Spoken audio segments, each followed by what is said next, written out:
जय गुरु जी। संगत जी, आज सावन का पहला सोमवार है और हमारे भोले बाबा तो कहते हैं ना, इतने भोले हैं कि एक लोटा जल से ही खुश हो जाते हैं।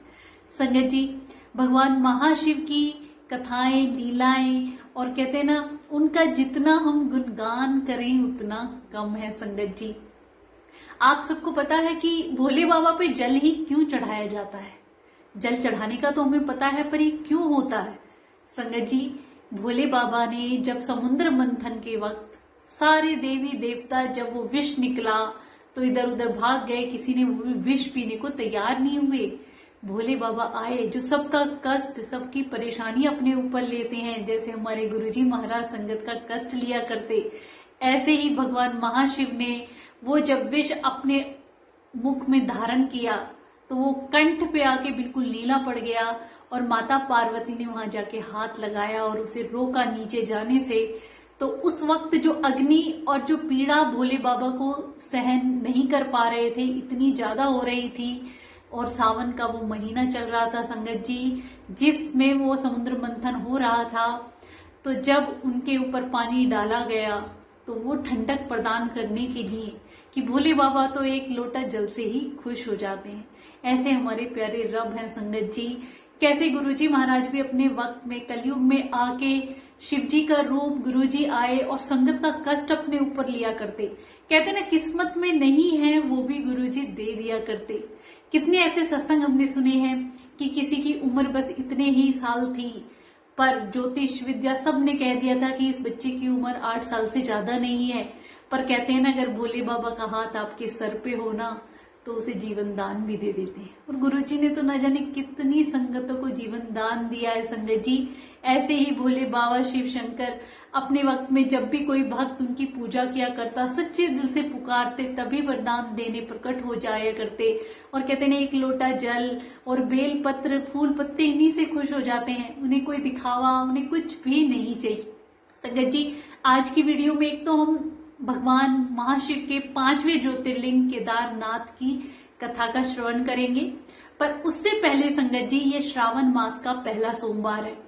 तो भोले बाबा की महिमा और ये कथा सुनने से ना जाने हमारे कौन से संकट टल जाते हैं और हमारी मन की इच्छा पूरी होती है, जिसका श्रवण हम करेंगे कि कैसे भोले बाबा जो हमारी किस्मत में नहीं होता है ना, वो भी दे देते हैं अगर हमारी भक्ति सच्ची है। संगत जी, आप ध्यान से सुनना। एक साहूकार था जो शिव जी का बहुत भक्त था। उसका नित्यनेम था भोले बाबा के मंदिर में जाके जोत करना और बड़े ही सच्ची भावना से वो भगवान जी की पूजा करता था। तो ऐसे ही रोज की तरह वो अपना नित्यनेम मंदिर में जोत कर रहा था। उसी वक्त माता पार्वती और शिव जी वहां से गुजर रहे थे। तो माता पार्वती ने कहा कि ये भक्त आपकी बड़ी भक्ति सच्ची लगन से करता है, इसको क्या दुख है भोले बाबा, इसका दुख दूर कीजिए ना। तो भोले बाबा कहते हैं कि ये साहूकार, इसके कोई संतान नहीं है और ना ही इसकी किस्मत में संतान का योग है। तो माता पार्वती कहती है, नहीं प्रभु, आपको इसको संतान देनी होगी। माता के कहने पे भोले बाबा उसे संतान सुख का वरदान देते हैं और कहते हैं कि हाँ, मैं इसे संतान तो दे दूंगा, पर उसकी आयु केवल 12 वर्ष की होगी। अब वो साहूकार माता पार्वती और शिव जी की सारी बात सुन रहा था। ये बात सुन के उसे ना तो खुशी हुई ना ही दुख हुआ। वो अपना नित्यनेम जैसे पहले करता था वैसे ही करता रहा। संगत जी, फिर 9वें महीने में साहूकारनी ने एक सुंदर से बेटे को जन्म दिया। अब जैसे ही बेटा बढ़ता चला गया तो साहूकार ने ये बात किसी को नहीं बताई थी कि उसकी आयु केवल 12 वर्ष की है। तो जैसे वो उम्र बढ़ती गई और 11वें साल में लग गया, फिर साहूकारनी ने कहा कि इसके विवाह की चिंता मुझे हो रही है, इसका विवाह करा देते हैं। तो साहूकार कहते हैं, नहीं, इसका विवाह मैं अभी नहीं करूंगा, इसे पढ़ने के लिए काशी भेजूंगा। तो उसके मामा को बुलाया जाता है और उस बच्चे को उसके मामा के साथ काशी विद्या के लिए, पढ़ने के लिए भेज दिया जाता है। और साहूकार कहता है कि रास्ते में तुम कहीं भी रुको, वहां यज्ञ कराना और ब्राह्मणों को भोजन कराते हुए आगे बढ़ना। संगत जी, ऐसे उसके मामा उसे लेके चल पड़ते हैं। तो आगे एक नगरी में पहुंचते हैं, वहां पे यज्ञ कराते हैं और ब्राह्मणों को भोजन करा के आगे बढ़ रहे होते हैं। तो वहां देखते हैं एक रानी की शादी होती है।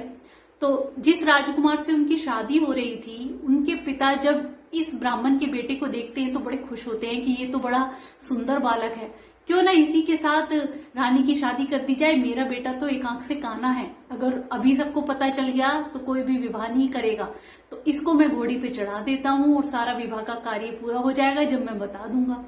संगत जी, तो वो जो राजकुमारी से अपने बेटे की शादी की बात चल रही थी, करना चाहता था, वो साहूकार के बेटे और उसके मामा के पास आता है और अपनी बात रखता है कि तुम्हें बस घोड़ी पे चढ़ना है और ये कार्य वेदी पे बैठ के थोड़ी देर ये करना है, उसके बाद तुम्हें मैं खूब सारा धन दूंगा, उसके बाद तुम्हें चले जाना है।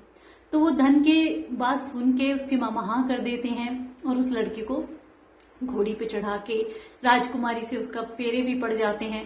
पर जब वापसी में वो आ रहा होता है तो कहते हैं ना, चिट्ठी राजकुमारी के नाम लिख जाता है, उसकी चुनरी में बांध देता है। तो राजकुमारी बाद में वो पढ़ती है तो उसमें लिखा हुआ था कि तेरा विवाह तो मेरे साथ हुआ है, पर जिसके साथ तुम्हें विदा किया जाएगा वो एक आंख से काना है। राजकुमारी को ये बात पता चलती है तो वो तुरंत उस शादी से इनकार कर देती है और अपनी विदाई नहीं कराती है और वो शादी वहीं तोड़ देती है और उसी लड़के के इंतजार में वो शादी नहीं करती है।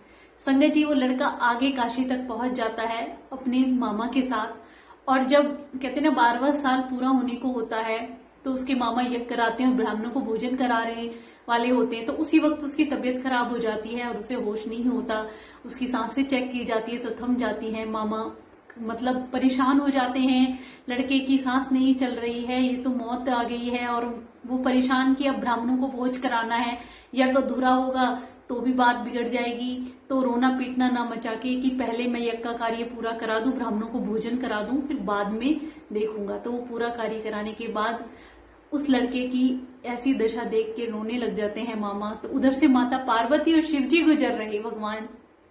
तो माता पार्वती बोली ये कौन रो रहा है, तो भोले बाबा बताते हैं कि बोले ये तो वही बच्चा है जो मेरे वरदान से प्राप्त हुआ था, इसकी आयु 12 वर्ष की थी, तो इनके भाग्य में यही था, इसके आगे तो कुछ हो भी नहीं सकता। माता पार्वती कहती है नहीं भगवान, आपको इसकी आयु बढ़ानी होगी, क्योंकि इसके माता पिता का रो रो के बुरा हाल हो जाएगा, वो तो मर ही जाएंगे बिल्कुल। तो बार बार माता पार्वती के कहने पे भोले बाबा उसे जीवन दान देते हैं और वो लड़का ओम नमः शिवाय कहता हुआ खड़ा हो जाता है। उसके मामा भी देख के हैरान रहते हैं संगत जी। और वापसी में जब वो यज्ञ करा के उस नगर से गुजर रहे थे जिसमें रानी की शादी हुई थी, रानी उसे पहचान लेती हैं और राजा भी उन रानी के पिता खूब धूमधाम से उन्हें विदा करते हैं, उन्हें आशीर्वाद देते हैं, खूब धन धान्य देते हैं, और वो सब धन धान्य लेकर बहू के साथ अपने माता पिता के पास जाता है। और उसके माता पिता ऊपर छत पे बैठे होते हैं कि जब तक, क्योंकि साहूकार फिर अपनी पत्नी को बता देता है कि उसकी आयु 12 वर्ष की थी, तो वो छत पे बैठ जाते हैं कि यहीं से हम अपने प्राण त्याग देंगे अगर हमारा बेटा वापस नहीं आया। तो भोले बाबा माता पार्वती साहूकार और साहूकारनी की पूजा पाठ जप तप से खुश हो जाते हैं और उनके बेटे को जीवन दान देते हैं। साहूकार की रात को सपने में आते हैं और उनका बेटा घर आ जाता है, बहू को लेके आता है, खूब धन धान्य, बहुत खुश होते हैं। और साहूकार को भोलेनाथ सपने में कहते हैं तेरे जप तप से मैं खुश हूं, इसलिए मैंने तुझे तेरे बेटे का जीवन दान दिया। तो संगत जी, जो हमारी किस्मत में नहीं है ना, भोलेनाथ हमें वो भी दे देते हैं। गुरुजी महाराज ने ना जाने कितनी ऐसी संगत है जो उनकी किस्मत में भी नहीं था ना, उनके हाथों में वो भी लिख दिया। ऐसे ऐसे सत्संग सुनते हैं तो हमारे रोंगटे खड़े हो जाते हैं। जहां जोशी पंडितों ने कह दिया कि आगे आयु ही नहीं है, गुरुजी ने कैसे उन्हें नया जीवन दान दिया, अपने जीवन में से जीवन दान दिया। संगत जी, गुरुजी इतनी जल्दी क्यों चले गए? क्योंकि संगत का कष्ट अपने ऊपर लेते थे। ऐसे मेरे महाराज इतने प्यारे रब हमें मिले हैं, अनंतम हमें उनका शुक्राना करना चाहिए। अब संगत जी, बात आती है भगवान महाशिव के 5वें ज्योतिर्लिंग केदारनाथ। उसकी 2 कथाएं बहुत ही प्रसिद्ध है संगत जी।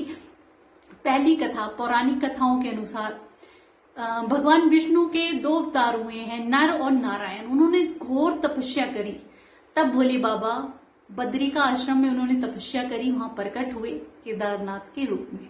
दूसरी कथा इस प्रकार है संगत जी कि जब पांडवों का युद्ध समाप्त हो गया तो उन्हें बड़ा मतलब कि इतने लोगों की हत्या हुई है, उनका पाप उनके सर पे लगेगा, तो हमें उसका प्रायश्चित करना है, पाप से मुक्ति पानी है, हम भोले बाबा की तप करेंगे, भोले बाबा को खुश करेंगे। पर भोले बाबा पांडवों से रुष्ट थे और वो उन्हें दर्शन देना नहीं चाहते थे, इसलिए वो छुप जाते हैं।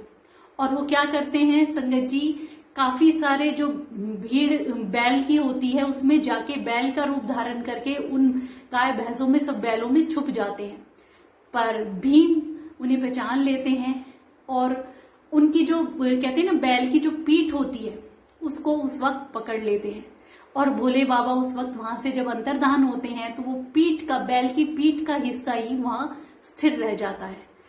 इसी रूप में केदारनाथ ज्योतिर्लिंग प्रकट होता है और भोले बाबा आज भी वहां विराजमान है। सारी जो भी वहां पे जिन्होंने जब तब पूजा करी, भोले बाबा से प्रार्थना करी कि आप इस रूप में यहाँ विराजमान हुई और हम सबको हमारा कल्याण कीजिए। तो केदारनाथ जहां भगवान शिव साक्षात विराजमान है संगत जी, ना जाने कितने श्रद्धालुगण वहां पे उनके दर्शन करने जाते हैं। भोले बाबा की असीम कृपा हम सब पे बनी रहे। कहते हैं ना सावन का महीना, भोले बाबा के दिन ये चल रहे हैं, इनमें जितनी कथाएं, जितना श्रवण, उनका गुणगान और करेंगे ना संगत जी, हमारे कर्म भी कटेंगे और ना जाने हमारी जिंदगी में आने वाला कौन सा संकट टल जाए, हमारी सारी मन की इच्छाएं पूरी हो जाए। उस प्रभु के चरणों में ऐसे ही हमारा ध्यान हमेशा बना रहे।